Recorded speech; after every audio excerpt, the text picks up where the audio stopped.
All right. Did you guys pay attention? I know I did a reaction video to this, but did you guys pay attention to the most recent Dune trailer?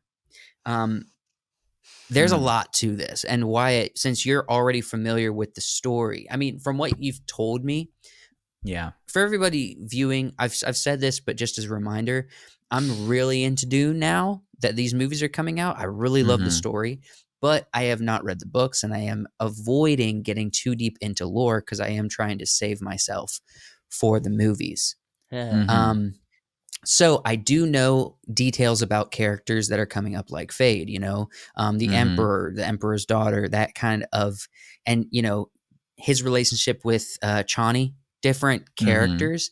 I'm familiar with kind of the general ideas of what happens, Yeah. but I don't know all the details. But I am picking up a lot from this trailer, and I know Wyatt, since you know the story, you're going to be able to pick up a lot more. So I thought we should go through the trailer and kind of like point out what's actually interesting, like what's valuable, what do we see that's actually that could use some discussion Yeah. or I don't know, breaking down a little bit. I don't know if you have a specific order that you're going to do this in, but the thing that stuck out to me was the Austin Butler fight in the trailer, Right. which was closer to the end. I don't want to. Right. I can actually go to that because I have the trailer pulled Yeah. up. I'm really wanting to just scrub through the trailer here. Can you mute it real quick? I did mute Can it. you mute it? I muted Okay. it. I'm way ahead of you, bro. Way ahead of you. So, first off, I mean, before we get to Austin Butler, we got this moment where we get to see Christopher Walken as the Emperor. What do you think? Being old. He is being an old man. Why, with you I'm having opinions about this character on the podcast and off the podcast, what do you think of this? The first thing we see of him. I'm interested. I mean, I think Chris Walken is a weird choice. This shot, however, is it follows kind of the gist of what we got from the first movie when they cast a character and then they show what they're going to look like and what they're going to be. I think this is an interesting choice. I have a couple other actors I would have gone with instead. But you think Christopher Walken is capable? Oh, Walken's one of the most capable. He just is. He's everybody when you imagine Walken, everybody, they have the voice in their head right, of kind of, how he sounds, right, and that's kind of what's running through people's heads. I think it's going to be go to the Austin Butler fight. Yeah, here we go. So this is a crazy cool moment. This is something I know I pointed this out when we were watching, when I did kind of like the cinematography breakdown, but it's super interesting. Do you think what is the home planet that's not Arrakis for the Harkonnen? What's it called? Something Prime. I am guessing this is probably like a visual cue where it's like black and white to represent their home planet. You know what I mean? Yeah. And maybe there's something cool that Denis Villeneuve's doing because of like the closeness of a specific moon creates almost like a white glow on everything. Yeah. And so it creates, I don't know exactly the details of this, but I love the visual black and white look. And it's almost like, it's black and white, but when you see it, your brain doesn't say this is black and white. Your brain says like, there's something interesting about this planet that creates this color palette. You know what I mean? I want, especially just so everybody's aware, I don't know how much Fade is going to be in this movie. You think he's going to be a little bit? Just because he's not like, they don't have any like front and center storylines. Right. Necessarily in the book of like, oh, we're following Fade. Now they follow the Baron a ton in the book. They follow the Baron. You follow a couple other characters, Gurney Halleck, the Mentat character. Right. Follow him, and you don't ever, I think, get like a first person POV of Fade's, like Fade. what Fade is doing. Maybe once or twice. I can't remember super well, but there are some specific moments with Fade that are super important Right. to the story. I have to ask this, Wyatt, because this is something that's been confusing to me. So try to see if you've heard anything or clarify my understanding. From what I know, there's multiple books in the Dune story, but for this, for what the part of the Dune story that Denis is telling, right? Is there going to be a third, or is this kind of wrapping it up for this section of the books For the first book? For the first book, I guess. Yeah. So they show in the trailer, they show Fade facing off with Paul. Right. At the end. That happens at the end of the first book. Okay, so this could be the last. Like we might not get a third movie. It could be just 1 and 2, and it's the first. That's the first book. Dune, the book. Right. Yeah. Right. That is very sad to me. It makes me happy. I don't want a trilogy of Dune. Make a bunch of stuff and it be poor like they're trying to do with Star Wars or stuff like that, where they just keep making more and more. If there's 2 long movies that, if you put them back to back, make one long interesting movie based on an incredible book, I'm happy with that. You're down with that? Yeah, I just it really is hard to create movie adaptations. I've talked about this with John Mark for years. It's like, how do you take a book that's 200,000 words, right, and boil it down to like a 2-hour movie or even a 3-hour movie, right? And we even talked about how the first one is 3 hours and it still is missing stuff from the book. Yeah. And this one is going to be 3 hours at least.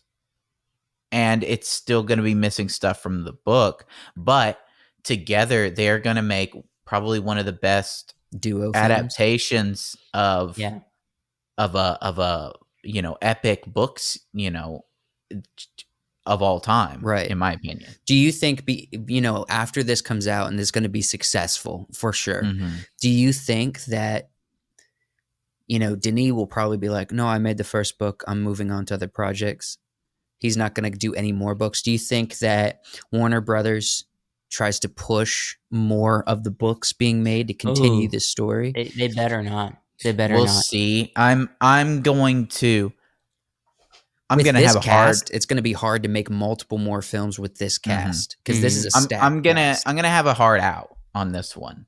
I'm gonna watch the first one and the second one, and then I am going to be skeptical of anything that comes after that. Right. But you wanted to look at some other individual things. Let's look at some other stuff from this. Right. So I thought this was interesting. Partly because I know later on in the book, Chani kind of becomes Paul's concubine and he marries. I'm not going to spoil that. He marries someone else, and Chani becomes like his concubine. Well, she's his true love. His true love. But it was interesting. Let me see if I can just play this quote here. I will love you as long as I breathe. There is something about that line when he says, I will love you as long as... I don't know if it's Timothée Chalamet's performance or if it's something like... He almost sounds like, in this way, almost like this kingly character who's trying to convince this woman who feels a little insecure in her relationship with him that, no, I do love you. You know what I mean? Yeah. I think we also have to keep in mind that this is 2 young people who are in a very dangerous situation. Right. They live in the most dangerous environment you can possibly live in, with a dangerous lifestyle and dangerous enemies, right, everywhere, and with a goal that has a high probability of them not surviving. So everything is super intense. And he's been dreaming about her for a long time. He knows this is the person that he loves. Right. And I think part of it is, does she love him? Mm-hmm. So that I think is going to play more into this movie than does he love her? Yeah, no, we know he loves her. And then the decisions that he makes down the road is going to show that in kind of a roundabout way, but I think it's interesting. Right. Another thing they did deal with in this trailer is they dealt with very heavily with what's being communicated is this idea of, I think it was Gurney Halleck who is like, if they think you're, a god or whatever, use that, you know what I mean? And then there's also, his conversations with his mom in the first trailer, like with Hope, that's not Hope or whatever. And then in here is talking, I think Jessica's talking with who's the Stilgar? Stilgar, yeah. And she says, like, he basically is like, I believe, like, people are dealing with, is the prophecy real? That's a big message. It's a big focus point of this trailer, and they hinted at it with the last trailer. So it seems like the emotional turmoil is going to be like every single character being like, is Paul really this savior character, right? This Messiah character, or and how do I deal with that as an individual? And every character is going to have their own perspective and interaction with that feeling or that idea throughout this whole film, and even Paul himself. There's this moment where Paul has a little bit of I guess some idea of what's happening in the future, and he can start to see where the decisions that he makes are going to change things. Right. And so that's a big part of the second part of the book. John Mark brought up the other day, he said he really liked in the book, Stilgar going kind of from a skeptic of like, yeah, I followed this religion my whole life. Right. And then you come up and you say that you're the Kwisatz Haderach, and you say that you're our guy, our Messiah. Right. And then eventually as time goes on, he starts to become like, the zealot, like almost a prophet for exactly Paul Muad'Dib. And I think they're going to have a lot of the storylines that, you start off in the first one kind of having an idea of who this character is. And then as we move into the second one, it's going to become more intense and more interesting. Right. This moment I saw in my reaction video of someone saying that this is a really important moment. Do you recognize this moment from the books, Wyatt? It could have just been some commenter's thought about like, this is a big deal because this is like Paul making a decision that's like really catastrophic and actually is like starting a big war. Or it could have just been, is this an actual moment that's recognizable from the book? Because I feel like there's a reason why it's at the end. I feel like, I remember. Oh man, what is this? It definitely looks like some kind of nuclear explosion. I'm sure it's in there. I don't remember exactly where it is. But no, he makes a couple of big decisions towards the end, right, and in the middle as well, of that kind of start to define who he is. And again, with those visions that he's having, when he makes a big decision like that, he looks into the future and is like, does this change things? Right. Okay. How is that? What's going to happen now? And because especially he has that vision in the first movie of the Holy War. And he's always looking at that. Right. He's always looking at, does this decision change that? How do I change that? How do I make this? How do I win Right. and avenge my father and resolve all of these emotions within myself, but Mm-hmm. also avoid that. And he has to make a decision of maybe I shouldn't avoid that. True.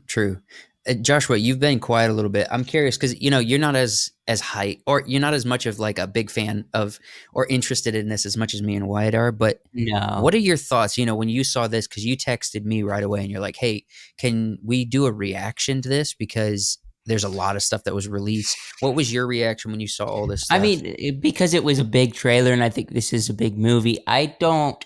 I think there is going to be a lot of cool stuff in this movie, but I don't know. I feel like I just have to, kind of balance out this channel so it's not all Dune stuff. Well, what Because what do you think is what is, when you look at it from your own perspective? Because there's a Mhm. lot of people that didn't watch the first one. That I think that's kind of why we recently we did a moment where we talked about why you should watch Dune, right?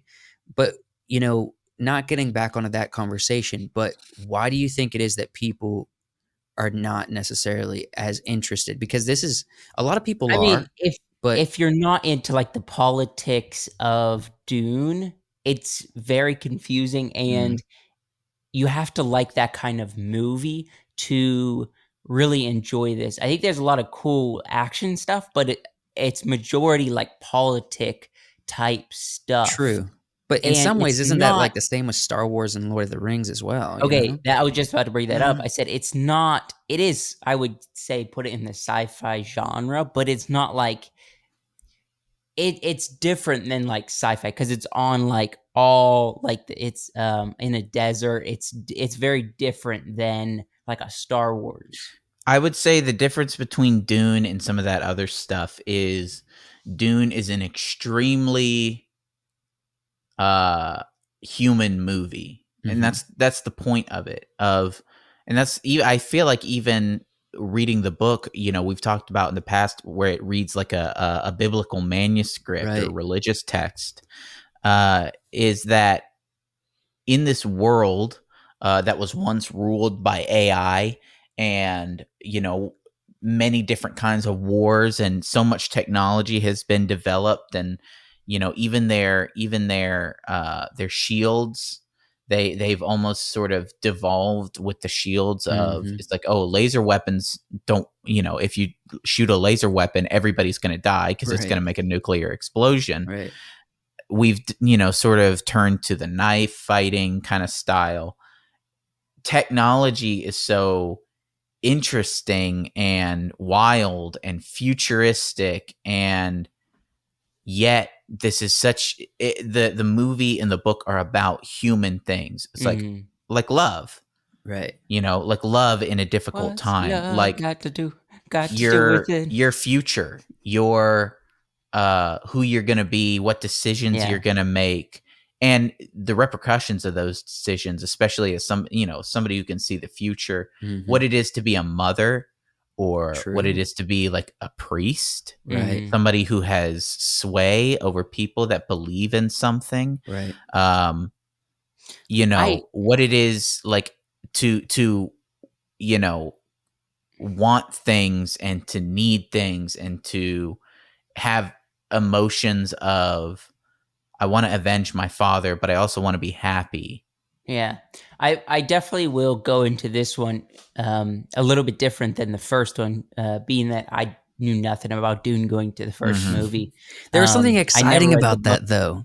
No, I would say a ton of people didn't know anything about Dune. Mhm. I had fun There not were knowing so about many it and people that going were into it. reading the book of Dune after this movie came out that didn't watch the 80s movie, that didn't know Mhm. anything about it. Right. And it's only for the, that small nerd culture out there that knew anything about Dune.